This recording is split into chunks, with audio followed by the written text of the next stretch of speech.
À l'instar de Guterres du SG des Nations Unies, je m'adresse à vous pour l'avenir de notre terre sacrée. Oui, il est temps que vous preniez le courage d'agir pour sauver l'humanité. Il est temps que vous cessiez d'agir comme vous avez agi jusque-là parce que finalement, il n'y a pas eu de solution. J'allais dire efficace. Quand je dis ainsi, c'est pour dire qu'il est temps que vous cessez de vous rencontrer pour essayer de rétablir, de réconcilier, de rétablir la paix.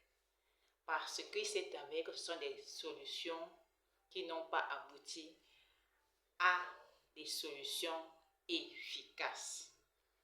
Parlant ainsi des conflits à l'international, je m'adresse à l'Afrique et particulièrement aux panafricanistes, c'est-à-dire ceux-là qui ont pris l'habitude de défendre corps et âme l'Afrique. Je vous félicite. En même temps, je vous demande de vous arrêter parce que votre travail a été de débrayer afin que l'humanité entière puisse détecter ce qui était censé être caché, ignoré ou alors exprès, orchestré pour la suite des temps. À ce titre, je vous demande de vous retirer de la scène des discussions, car l'heure n'est plus à la discussion.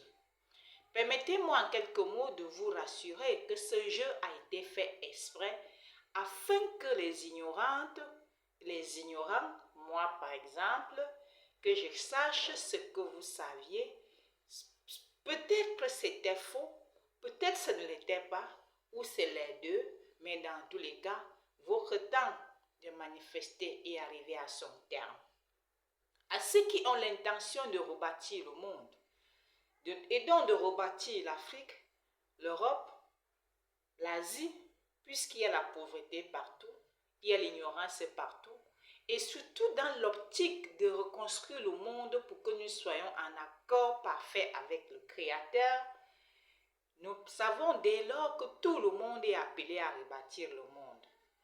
Il est donc question que chacun se remette en question parce que 10 ans après la nouvelle venue du Seigneur, vous n'aviez pas pu remettre les choses en rang. Conséquence, vous devrez tous vous arrêter et avoir le courage d'attraper le taureau par les cornes et de reconnaître qu'une seule action est prioritaire.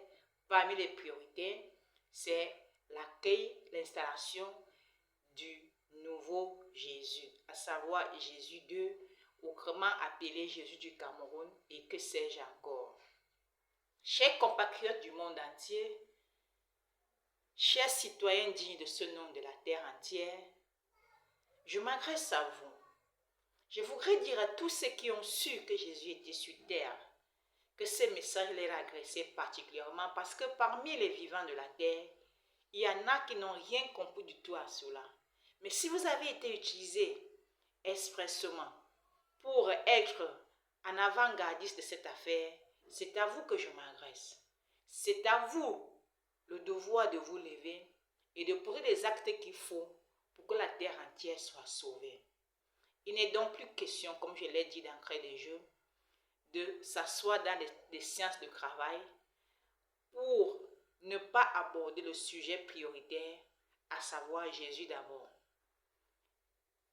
Quel que soit ce que vous pouvez faire en termes de santé, en termes d'économie, en termes de sport, en termes de tout ce que vous pouvez vouloir faire, sachez que le monde doit tourner autour d'un être humain, sans exagération, afin que le monde plaise premièrement à Dieu.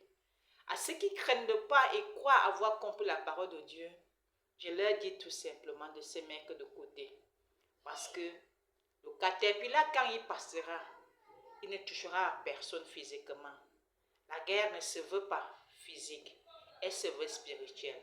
Ça au moins, vous l'avez appris. Et je sais que pour établir la paix, la justice, l'amour dans le monde, il va falloir assainir.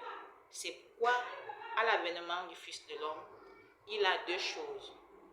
Il a l'épée et il a la vie, la joie. Vivement que tous ceux qui sont mal intentionnés nous libèrent la voie. Parce que la terre a tant souffert et parce que nous en avons marre de la souffrance des autres.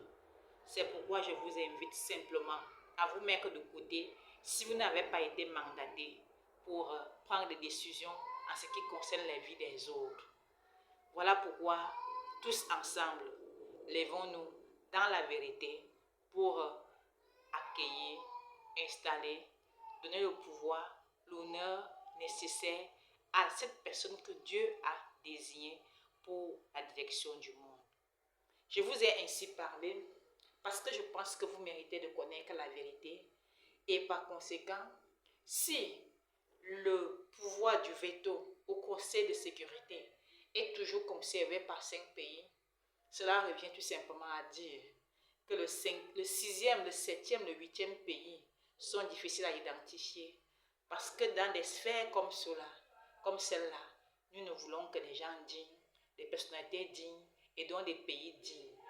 Je voudrais donc savoir, à l'heure actuelle, qui est digne de représenter qui là-bas, dans la mesure où la personne qui doit être à la tête est encore au sous-quartier. Vivement donc que ça se clarifie et qu'on cesse de mettre des gens qu'il ne faut pas à la place qu'il ne faut pas. Parce que ces erreurs, cette façon d'agir en attendant a conduit le monde dans le gouffre. Je vous salue et je ne saurais vous dire quelque chose par rapport à 2026 dans la mesure où tout est conditionné par le fauteuil. Merci.